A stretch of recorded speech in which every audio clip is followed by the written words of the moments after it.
The Russian government has condemned the United States after President Trump ordered the launch of dozens of cruise missiles against an airbase in Syria. The tensions boiled over at an emergency meeting of the UN Security Council on Friday local time.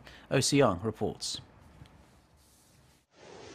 Russia has warned there could be extremely serious consequences following Washington's missile strikes on the Syrian airbase, linked to a chemical attack which killed more than 70 civilians. At an emergency meeting at the UN Security Council on Friday, Russian envoy Vladimir Safronkov condemned the US military action as a flagrant violation of the international law and an act of aggression. US envoy Nikki Haley fired back, saying Moscow bears considerable responsibility for the Syrian government's attack on its civilians.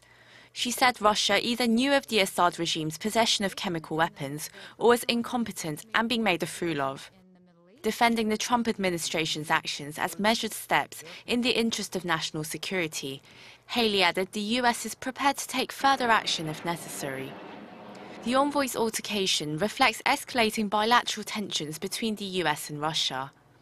The Russian Prime Minister said the relationship between the two countries had been ruined completely, placing them on the verge of a military clash. Meanwhile, US officials have suggested Russia may be partially responsible for the chemical attack. The Pentagon is said to be looking into that possibility.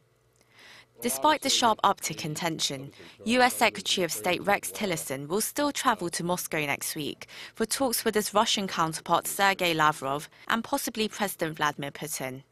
Soo-young, Arirang News.